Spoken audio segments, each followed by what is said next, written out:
Oh no, I think I just messed up the screen. Well, it's not an RVMan LP exhibition without a little bit of failure. But this is my first DS recording, so bear with me, folks. And welcome to the RVMan LP exhibitions. This is Season 17, Episode 305. This is Super Princess Peach, a game that literally stars Princess Peach. And what's going on here is Bowser decides to make a castle here on Vibe Island to get his hands on the Vibe Scepter, which his minions got with literally no trouble.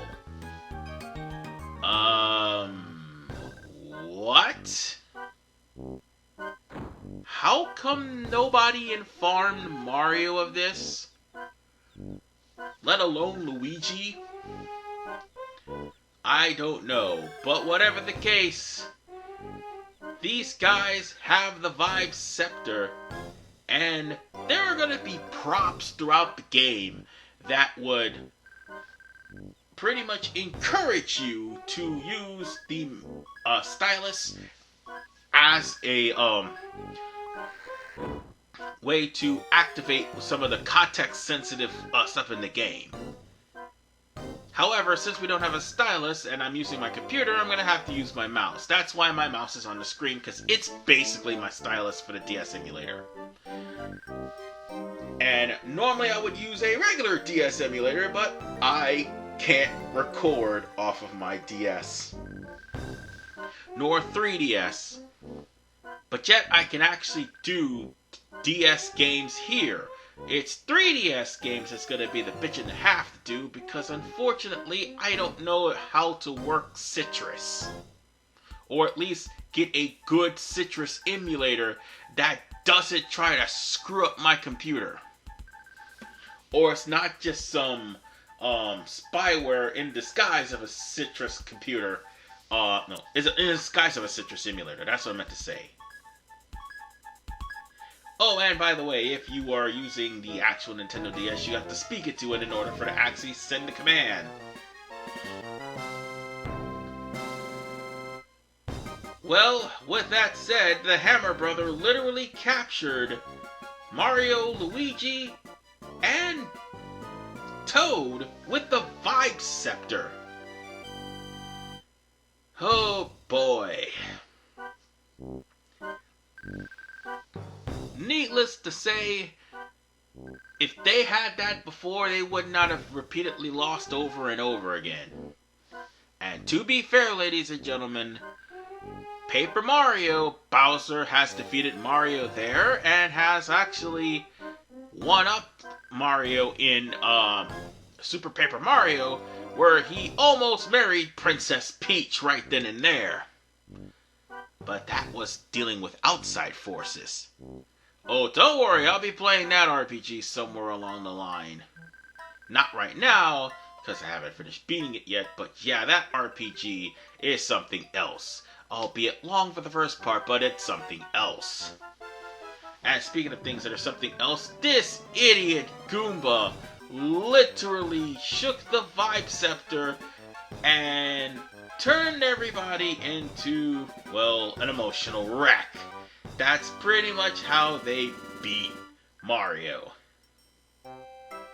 Meanwhile, in Princess Peach's castle, the only reason why Peach wasn't captured because she wasn't even in the goddamn castle. I have nothing to say about that. It's hilarious, but it's also facepalm inducing, because there's a bunch of emotional toads going completely berserk. So, yeah.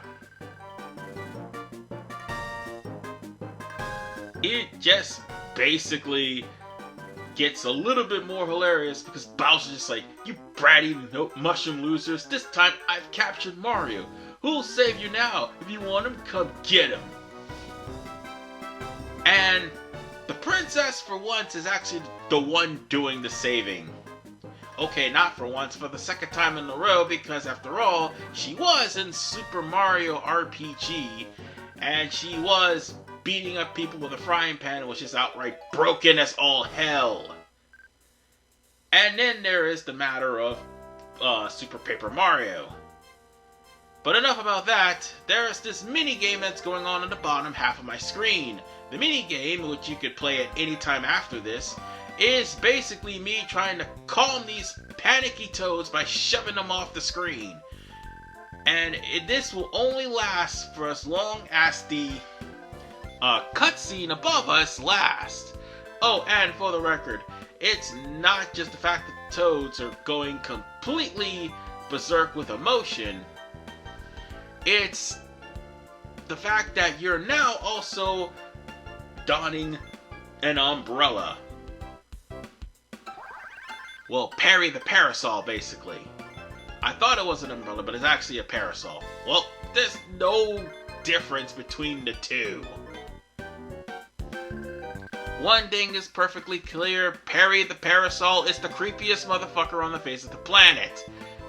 Not gonna lie, that is creepy as hell. And if Peach would have that every time Bowser comes near her, she would probably be safe in her castle every time, and Mario would not have to do much.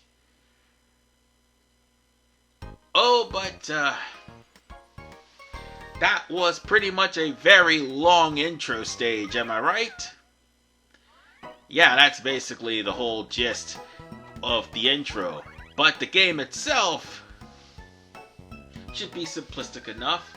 All you're practically doing is running, jumping. Yeah, you can walk very slow, and sometimes I think there's missions that require it, but the thing that you need to do is, for the most part, gather up coins to buy stuff. And if you use up your emotions, you gather up blue crystals, which will show up a little bit later, in order for you to pretty much use your emotions at any time, so long as there's a meter there. Breaking blocks is a-okay, because sometimes they'll hide coins. And remember, folks, never ever underestimate the fact that there's block placement here, because you're going to need all the coins you could get. You want to know why? Because you have to buy everything just so you can get through all of the levels of the game. Without buying everything, I'd say you can only get through up to the 6th level of every single palace, because the 6th level is the boss level anyway, and the 3 levels for each palace after that is basically an EX palace. So that's the gist. So anyway, like Yoshi's Island, you're throwing bags at you're throwing items at bags. That's what I meant to say. And you're throwing items at boxes, which you break out Toad from. If you find 3 Toads, you're good to go. And then you can just leave the area without any problem. Oh, by the way, this is sort of like Yoshi's Island, where it is not timed, so bear that in mind. Also, these blocks are trying to tell you about the vibes. I might as well get them out of the way right now. Those hearts at the bottom of your screen are exactly as follows. The emotions for Princess Peach are joy, sad, anger, and calm. Joy would give you the ability to fly with tornadoes. Sad will give you the ability to drown your enemies and also grow plants using your tears. Anger will turn Princess Peach into a fiery wrecking machine. And more importantly, Calm is probably the best one, because Calm will heal you when you are literally low on health, so long as you have enough bar for the healing to continue. And I just got hit, probably. Yeah, I think I did. Wait, no, I didn't. Oh, and for the record, Parry can eat enemies. This is why I said that this is a really good weapon against Bowser the next time he shows up. Now, I was going to try to climb up just a little bit, but unfortunately, that did not work out in my favor. So what we're going to have to do is cry and make this leaf glow. There we go! Oh, and for the record, if you don't have enough for the shop, guess what you're going to have to do? Replay levels that you have already beaten all over again until you recognize them by heart. That's what you're going to do. Come on! I'm not going to be putting up with me slipping off of a goddamn cliff. Or slipping off of leaves. And you probably noticed that you're 10 minutes into the level. Well, here's the thing. Super Princess Peach is incredibly grind heavy. Alright, we need to go a little bit closer in order for to fly over to the area. Come on, dude. No. No, you almost had it. No!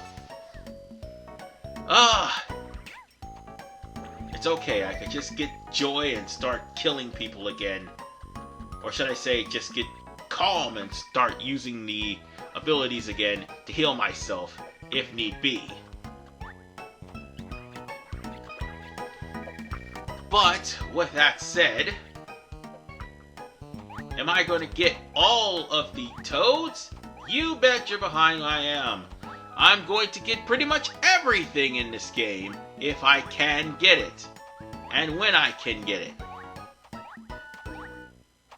So yeah, due to the fact that this is one of those open world platformers, well, I wouldn't say open world, more like open stage, no time limit whatsoever, it's probably gonna be maybe a 10-20 part long video, no, not 20 part long video, 20 part long playthrough, because the introduction and the first stage pretty much themselves deserve their own part. But if I can pretty much remember the rest of the toads, which by the way shouldn't be too much of a problem, because I did try to do a test recording to see if this game would probably stutter and crash while I'm trying to record it. That's why you saw a symbol in the beginning of the game on the not symbol, I meant to say you saw at the beginning of the game that I actually made it to a different level. And I was on the way to beating World 1. And the only reason I didn't is because I basically used this profile instead.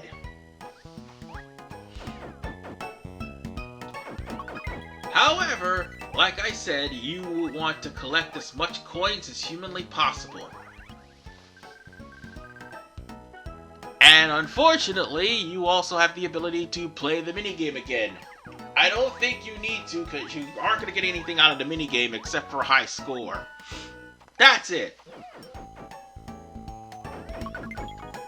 So now, let's try to get that blue Goomba who was trying to cause havoc and break open.